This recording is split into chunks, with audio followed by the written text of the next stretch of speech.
Gladys Leonor Janke. Nosotros le decimos cariñosamente Bebi. Y... Bueno, es un apodo de la niñez, porque mi mamá era Beba. Ah, ¿por eso? Entonces, Nunca te preguntamos Bebita. por qué Bebi. Bueno, Bebi, primero buenas tardes, gracias por recibirnos en tu casa. Pero recuperé mi nombre porque estaba perdido mi nombre en el trabajo, la escuela, recuperé el nombre de Gladys. ¿Por qué decís que estaba perdido? Y con los sobrenombres se pierden los nombres. Bueno, 30 de agosto, Día Internacional de las Víctimas de Desapariciones Forzadas. Sabemos, por lo que dice la Organización de las Naciones Unidas, que uno de los principales motivos de las desapariciones forzadas es generar terror, ¿sí?, a las víctimas y a la sociedad, a su entorno y a la sociedad en general. Hablaría de eso, pero un poquito también en el marco de este método, ¿no es cierto?, que comenzó a usarse, bueno, ya así como una metodología aparentemente en la guerra de Argelia, donde estaban los franceses, ¿no es cierto?, estos entrenadores franceses que después vinieron a entrenar a Argentina, al ejército. Parece ser de que fuimos pioneros en eso, y después también ¿cómo se dice? En la escuela de Panamá, donde entrenaban a los militares de distintos países de América, en la escuela de las Américas. ¿Crees que había algún motivo especial por qué Argentina? Bueno, supongo que en Argentina, ¿no es cierto?, ya desde el peronismo y la caída de Perón se dio este movimiento social muy fuerte. Después con la resistencia, ¿te acordás de los fusilamientos de José León Suárez, que ya fueron prácticamente clandestinos, digamos? Después del derrocamiento de Perón, es decir, si no fuera por los sobrevivientes y por el relato de Walsh, por ejemplo, en Operación Masacre, no se hubiera sabido cómo fue, qué pasó. Quedaron 3 sobrevivientes. Llevar a las personas en forma totalmente clandestina, matarlas, dejarlas como si fueran basurales, justamente en los basurales, y bueno, y no hacerse cargo, ¿no?, de nada. Así que por ahí es el primer atisbo. Si bien podemos decir que en todas las represiones, Patagonia Rebelde, la Patagonia Trágica, digamos, vimos la película, ¿no es cierto?, Patagonia Rebelde, en todas las represiones que siempre hubieron desaparecidos. Y nuestros indígenas son los primeros desaparecidos. No sabemos ni nombres, ni qué sé yo, ni cuántos fueron, ni realmente fueron masacres muy grandes, ¿no? ¿Para qué lo hicieron, Gladys? ¿Qué querían evitar? Y bueno, ahora, volviendo al presente, evidentemente siempre fue sembrar el terror, una metodología cruel, pero momentáneamente o no eficaz. También está la Guerra Civil Española, ¿no?, con 200 y pico de mil de muertos y desaparecidos, que hasta ahora no se sabe, niños apropiados. Sembrar el terror, ¿no?, y que la población, bueno, quede con este sentimiento, y como para que no pueda reaccionar, digamos, y reponerse a tal desastre. Y bueno, sabemos que acá en el país hubo todo un movimiento juvenil en los 70, de los jóvenes, de los trabajadores, los universitarios, y que fue muy importante. Yo creo que Hasta creo que fue un movimiento fundacional porque todo lo que se pretendía en aquella época, época de dictadura y donde se pedía la vuelta de Perón y demás, hoy en día se sigue, es lo que se sigue, por lo que se sigue luchando, ya después de más de 30 años de democracia, ¿no? Y bueno, lo que nos tocó vivir a nosotros, que nos tocó vivir, digamos, en primera persona, llevaba, en primer lugar, el hecho de que lleven detenido en forma ilegal, en forma clandestina, no le digan a la familia a dónde está el detenido. No pasa ni por un juzgado, ni queda asentado su nombre en ningún lugar. Acá en Goya están señalados 6 centros clandestinos, ¿no? La familia iba, preguntaba y bueno, siempre era negada la presencia de la persona o del detenido o detenida en esos lugares, ya sea policía, ejército, y a veces eran llevados a lugares insólitos, alejados, como el caso acá de la Pajarera, la Casa de los Murciélagos, donde la gente no iba a imaginar que ahí estaban sus familiares, ¿no? Y a veces estaban muy cerca, en el centro, como la Comisaría Primera acá en Goya o la Brigada de Investigaciones en Resistencia, en pleno centro, frente a la plaza principal, donde desaparecieron decenas de personas. ¿A vos te detuvieron acá en Goya? No, en Bellavista. Y bueno, en un principio, digamos, estuve en Bellavista 15 días, pero después cuando me llevaron a Corrientes, a mis familiares no le dijeron a dónde, así que la búsqueda de los familiares hacía que, hasta que mi mamá ubicó que yo estaba en el Regimiento 9, y bueno, hacía entonces, porque en esto sí, tenemos que señalar la persistencia de nuestros familiares, que no le daban paz, digamos, a las autoridades a que sigan negando, ¿no? Si era necesario, se quedaban a dormir en la vereda del regimiento o lo que sea. Incluso se creó toda una red de solidaridad entre los familiares, ese otro tema también importante. De ahí surgen las madres de Plaza de Mayo, por ejemplo, ¿no? Más allá del terror que ellos querían sembrar en ese momento y que se empezaba a sentir socialmente, los familiares reaccionaron. Exactamente, por suerte, ¿no es cierto? Porque, por suerte, yo creo que no contaban con esa reserva del amor familiar que hay en la gente, en el pueblo, ¿no? Y una vez Arguindegui lo reconoció en una entrevista, porque él fue ministro del Interior durante la dictadura, en una de las etapas, que, bueno, en Argelia los franceses eran extranjeros, se iban de ahí y no tenían a quien rendirle cuenta de lo que habían hecho, torturas, desapariciones, pero acá ellos sí, estaban acá y tenían que rendir cuenta, se dieron cuenta después. Creyeron que no iba a descubrirse nada o que no iba a pasar nada.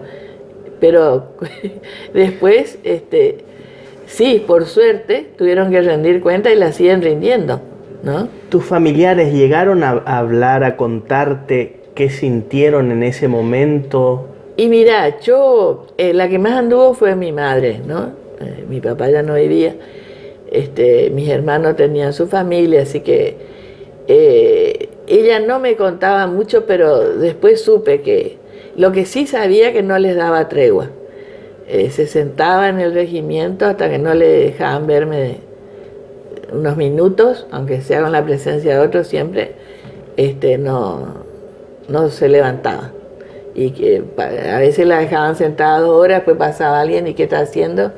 Y quiero ver a mi hija, y bueno, y hasta que seguramente por cansancio me llevaban, ¿no es cierto? A ver, porque yo estaba embarazada, además ella tenía, eso sí se sabía también de los niños que se apropiaban, entonces ella tenía esa preocupación, ¿no es cierto? Saber qué pasaba también con ese futuro nieto o nieta. Así que cuando nació, yo ya estaba en el Pelletier cuando nació mi hijo, ella insistió mucho, iba al registro, no iba al registro civil, iba al regimiento, porque ellos eran los responsables, a pedirle que lo anoten. Le decían, mi nieto no puede ser NN. Es decir, ahí ya había 2 desapariciones, digamos, si es que no, la madre y el hijo, ¿no? Nosotros éramos presos totalmente ilegales, para la justicia no existíamos. ¿Conoces casos donde la familia se haya inhibido por el terror, se haya quedado callada? Sí, surgen casos en los juicios, acá mismo en Goya, por ahí la gente más alejada o la gente del campo, hubo gente por ahí que quedó muy sentida, y sí, con mucho miedo y no reaccionó, y recién ahora, digamos, que se empiezan a encontrar los restos, los juicios, empieza a hablar, pero la gran mayoría yo creo que reaccionó, o sobre todo era importante el poder encontrarse con otros familiares. Acá en Goya se formó una comisión de familiares en distintas partes del país. Vos tenías ahí, creo, unas preguntas sobre si hubo persecuciones a los abogados familiares. Abogados de por sí no podíamos tener. Abogado que abría la boca desaparecía, así que, porque hay una detención muy famosa de los abogados, un día que detuvieron a muchos abogados, ¿no? Así que de por sí, porque no pasábamos por el Poder Judicial. Pero también las madres sufrieron la desaparición, ¿no es cierto? Las madres de Plaza de Mayo, en el famoso secuestro de la iglesia de Santa Cruz del 8 de diciembre del 77, ¿no es cierto? Cuando Astiz se les infiltra y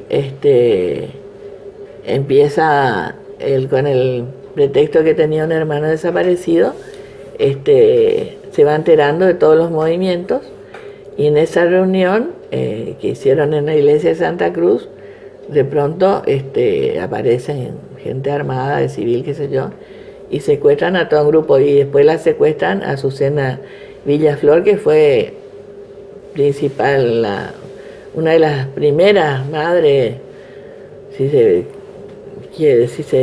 bueno, no había presidente ni nada de la asociación, era algo autoconvocado, diríamos, en ese momento, pero era una de las que más fogoneaba todo, y la secuestran. Fueron como 7, y las monjas francesas también, ¿no? Que justamente los secuestran por estar buscando a sus familiares desaparecidos. Ahí también la secuestran a la hermana Alice Domón, que había estado en Perú Guerrilla y estaba en Buenos Aires en ese momento, justamente trabajando con las organizaciones buscando a los desaparecidos. Una vez que vuelve la democracia, ya liberados, ¿no? ¿Sufrieron después de eso algún acoso, algún tipo de acoso ustedes, los familiares, los abogados? Mira, siempre se tuvo cuidado, porque después de la desaparición de Julio López, no te olvides, que fue un testigo muy importante en la causa de Checolás, entonces se empezó a cuidar a tener más cuidado con el tema de las víctimas o los testigos. Incluso sabíamos que yo fui testigo en la causa de Rey 9, en la causa Goya, en la causa de Rey 9 sabíamos que teníamos una cierta protección, digamos, no sé si policial, ¿no es cierto?, al revés de lo que ocurría antes. También Silvia supo en Rafaela, que fue asesinada, era testigo de una causa ahí en Santa Fe. Fue asesinada, tenía un negocio, y entró alguien y la mató a puñaladas, supuestamente simulando un robo, pero era una testigo. Es decir que sí, en democracia siguieron habiendo persecuciones fundamentalmente a los testigos de los juicios o a quienes por ahí impulsaban o incluso hay un de Margarita Belén había yo no sé si era un policía testigo, alguien allegado que misteriosamente después sufrió un accidente, ¿no es cierto? Es decir, siempre se trataban de borrar las huellas, pero por suerte no consiguieron. En el caso de nuestro país tenemos que decir que orgullosamente somos pioneros en esta búsqueda y en el nivel de organización que se llegó en la búsqueda y sistematización, digamos, de todas las acciones, porque el equipo argentino de antropología forense que se dedica a identificar los restos que se encuentran, es famoso en el mundo. Toda la prueba de ADN, más para identificar a los hijos, incluso los restos, también empezaron a ponerse en práctica acá y sirvieron para otras cosas. Sirvieron a veces para aclarar otros delitos, para aclarar casos de paternidades, no ya precisamente hijos de desaparecidos, ¿no? Es decir, en este sentido, estamos orgullosos, digamos, de que toda esta lucha no solo sirvió y sirve a recuperar, por lo menos, que no quede en la nada la desaparición, toda la represión o lo que sufrieron nuestros familiares, nosotros también, nuestros compañeros, sino a la sociedad, ¿no es cierto? Porque hoy en día cualquiera quiere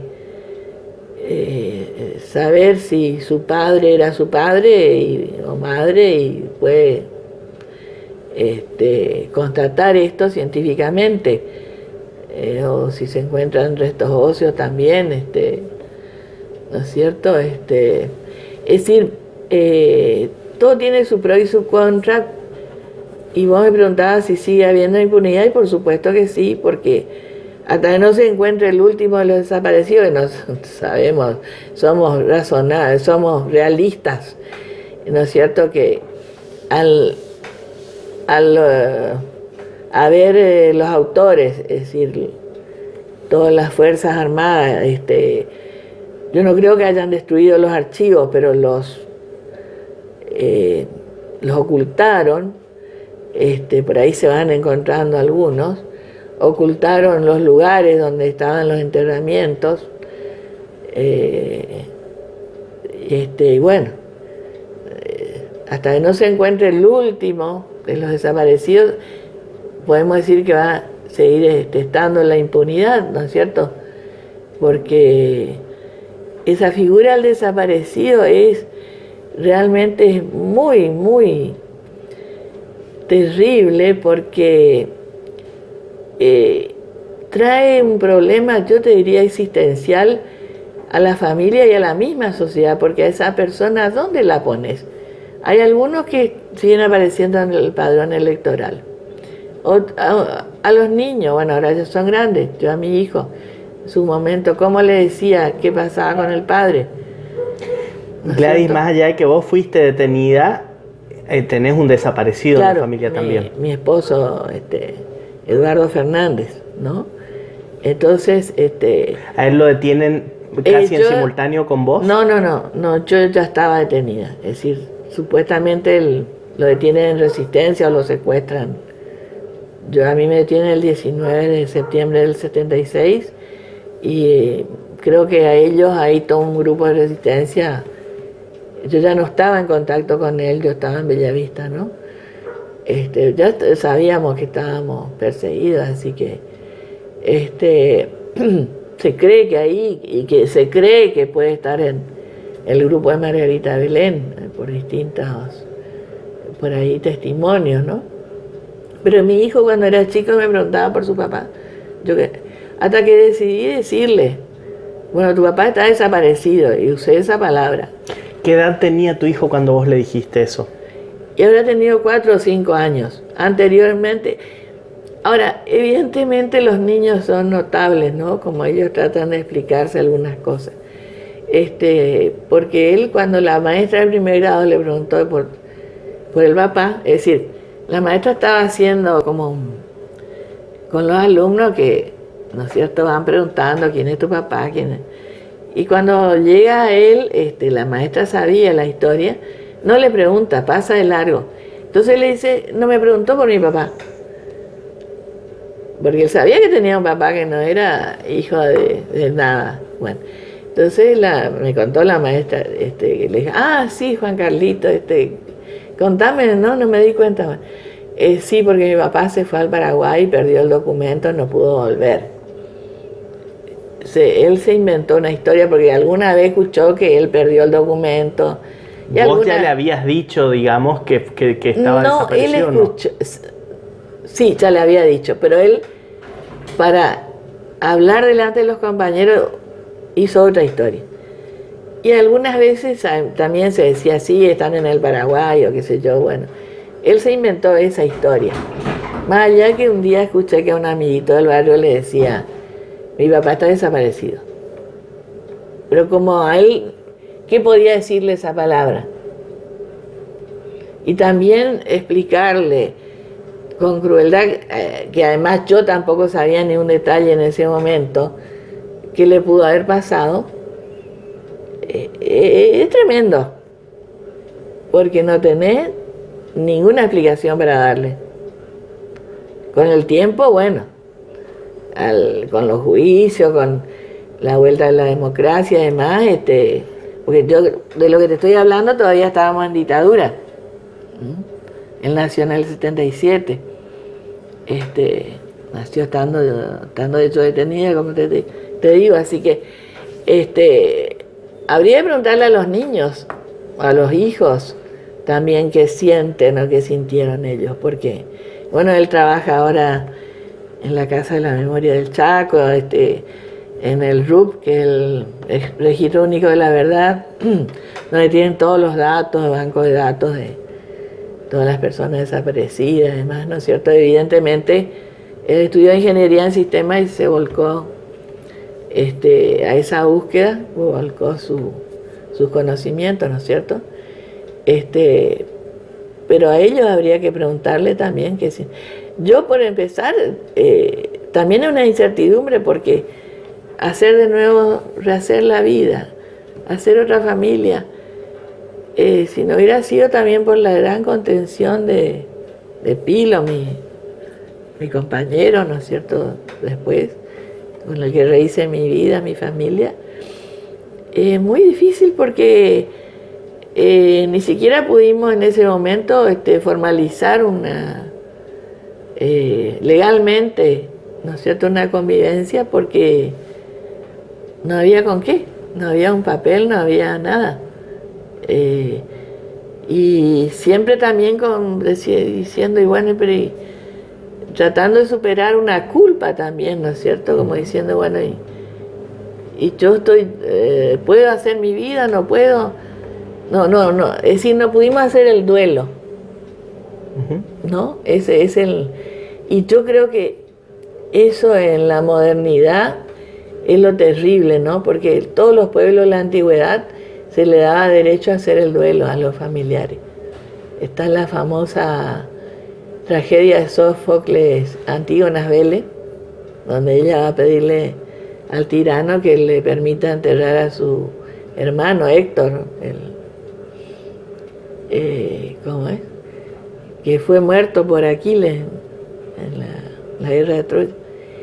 Y el tirano, bueno, ahí viene toda una discusión con el tirano, ¿no? Y ella fundamenta por qué ella, creo que después la manda a matar, pero hay una fundamentación filosófica y existencial que se puede aplicar a la actualidad, ¿no es cierto?, fundamentando por qué ella se arriesga a ir a pedir los restos de su hermano para enterrarlos, ¿no? Era un derecho incluso hasta cuando había guerra. que puedan retirar a sus familiares. Gladys, ¿cómo enfrentaste vos en ese momento el miedo? ¿Cómo combatías el miedo? ¿Pero qué miedo? El miedo a lo que te pueda pasar, yo me imagino, con todo lo que les hacían a ustedes, con las torturas. Claro. ¿Cómo hacían para convivir con eso? Yo creo que el hecho de estar esperando un hijo, por ahí, también me daba mucha, como decía el doctor Eskenazi, las embarazadas tienen la hormona del optimismo. Me daba como que yo estaba viviendo esa realidad, digamos. Y bueno, y lo único que yo pensaba que no le pase nada a mi hijo, ¿no? Bueno, y ahí creo que uno apela a toda su fortaleza, y si no sabes rezar, aprender a rezar más o menos, ¿no es cierto? Porque no tenés otra cosa de qué agarrarte. Me acuerdo cuando llegué al peletiero, una viejita, y le decían la abuela, me da una Santa Catalina, que es la protectora de los perseguidos. Y yo la tenía bajo mi almohada. Así que yo decía, bueno, yo estoy acá en manos de... te puedo decir que en ese sentido sí me ayudó no soy una persona que tengo fe. No soy una persona, como te iba a decir, fanática, pero de que tengo fe y que siempre pienso que no me va a pasar lo peor, hasta ahora por suerte me mantuvo eso, ¿no? Pero realmente no sabíamos qué podía pasar al día siguiente. Había compañeras que estaban muy mal. Yo creo que yo me sostuve fundamentalmente por ese optimismo de tener un hijo, de saber que me estaba esperando, que yo tenía que salir porque bueno, siempre pensando en eso, ¿no? No sé, eso. Y por otra parte, las cosas a las que uno apela son realmente increíbles, porque una vez me acuerdo estando en la Federal en Corrientes, absolutamente aislada en una semana, escribí la letra de una canción en la pared, encontré no sé si un carbón, un resto de palo de fósforo, y me puse a escribir, no tenía nada otra cosa que hacer,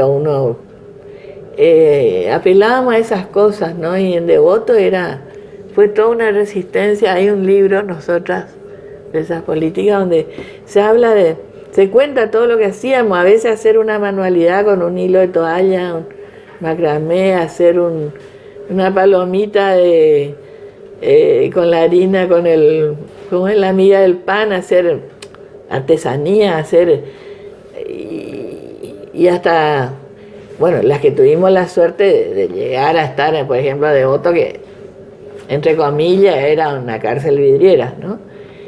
Había otras compañeras y compañeros que pasaron en lugares más terribles, pero es como cuentan a veces de los campos de concentración de los nazis, ¿no?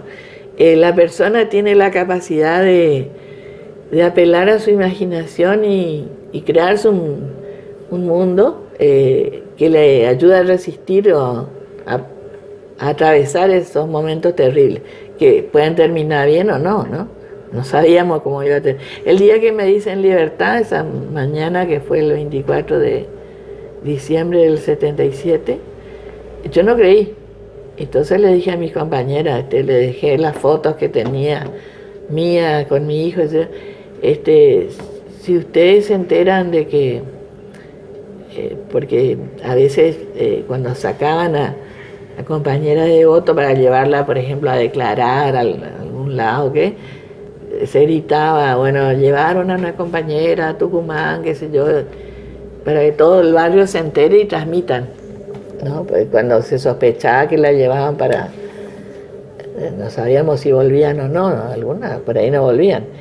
Y ese día me dijeron libertad, yo no creí, pero había sido que empezaban a dar Galtieri en el segundo cuerpo de ejército empezaba a dar libertades vigiladas. Y había sido que... Pero igualmente, hasta que yo no estuve en mi casa, yo estuve pensando, ¿llego o no llego? Fue todo otro capítulo. ¿Cuánto eso, tiempo estuviste detenida? 1 año y 3 meses. Pero, como te digo, cada día es la incógnita. ¿Qué va a pasar? ¿Cuánto tiempo te llevó desde que te liberaron para volver a construir un proyecto de vida, a pensar en un futuro? Y por el momento, cuando estábamos en la dictadura, no había forma de construir un proyecto. Porque lo que sí sabía que tenía que trabajar para ayudar a mi familia, tenía una criatura, así que empecé a tomar alumnos particulares. A veces puse un kiosco, con mi mamá hacíamos empanadas. Bueno, ese es el hecho de saber que tenía que trabajar, porque además salí con libertad vigilada, tenía que presentarme mensualmente a la comisaría de Bellavista. Y entonces, el proyecto ahí era sobrevivir, ¿no es cierto? Que digamos, dentro de todo, en mejores condiciones que estando adentro, estando con mi hijo, con mi familia. No obstante, también adaptándome a toda una sociedad que por suerte yo decía, ¿y qué voy a hacer afuera? A veces decía, porque en Devoto, por ejemplo, como estábamos más o menos, así compartíamos forma de pensar y demás, a veces hasta hacíamos cursos de historia entre nosotros, de economía, pasábamos de esa manera a veces, ¿no es cierto? El tiempo yo decía, ¿y de qué voy a hablar con la vecina? Y bueno, aprendí que las cosas simples, que el precio de las papas, o ir al supermercado, cuando mi hijo empezó el jardín, las madres, los compañeros, y todo era importante. Empecé a valorar los vínculos, ¿no? Y a vivir también, saliendo de ese mundo de militancia quizá que estuve antes, ¿no? Vivir el mundo real. Bueno, hasta que, bueno, después volvió la democracia. No obstante, no creíamos mucho. Yo cuando fue la Semana Santa de Alfonsín tuve mucho miedo de que volvieran realmente los militares, ¿no? Pero bueno, por suerte cuando vi que la gente se agolpó ahí, creo que fue en Olivos, dije, bueno, qué maravilla, ¿no? Porque realmente me dio miedo. Pero te puedo decir que primó antes que el miedo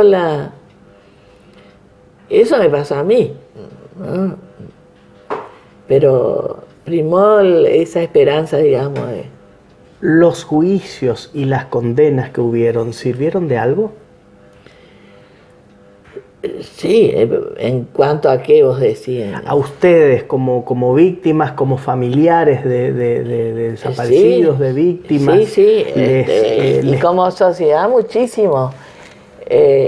Uno por ahí para conocer un montón de cosas que uno no sabía, para que te tomen en serio, porque resulta que después hubo un momento que uno ya se cayó, porque si contaba todo el tiempo lo que le pasó, los familiares ya se cansaban por ahí, los amigos también.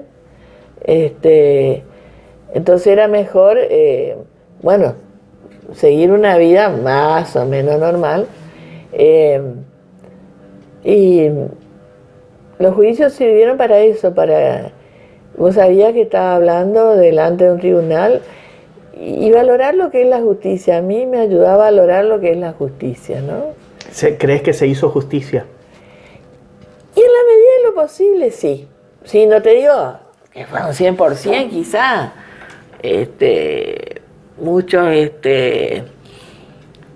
represores murieron, otros están enfermos, otros no se les pudo probar, digamos.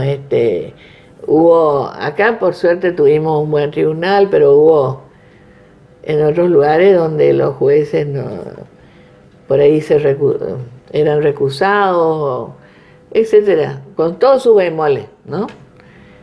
Incluso, como dicen muchos compañeros por ahí, abogados, la justicia argentina no estaba preparada para casos tremendos como estas, mega causas, digamos, ¿no? Pero sí yo vi, por ejemplo, y ahora que estoy en el Comité contra la Tortura, lo aplico en los reclamos que hacemos, a esos detenidos que fueron represores, torturadores, no se les tocó un pelo. Se los juzgó, se los condenó sin tocarles un pelo. Y bueno, lo mismo se exige, ¿no es cierto?, para cualquier detenido, sea ladrón, asesino, etcétera, y contra los apremios que siguen habiendo en la actualidad, lamentablemente, ¿no? Ese método de la tortura, además, no ha desaparecido, y por eso, como dice también la fundamentación del Día Nacional de las Víctimas de Desaparición Forzada, sin ir más lejos, México, Ayotzinapa, con los estudiantes, todos los días en Centroamérica y los países, África, Medio Oriente, están permanentemente sufren este desastre, ¿no es cierto?, que lo hemos sufrido nosotros. Y que esperemos que sí, que para nosotros sean nunca más. Eso sí. Y por eso creo que seguimos trabajando y ojalá sean también los jóvenes, ¿no? Muchas gracias, Gladys. Gracias.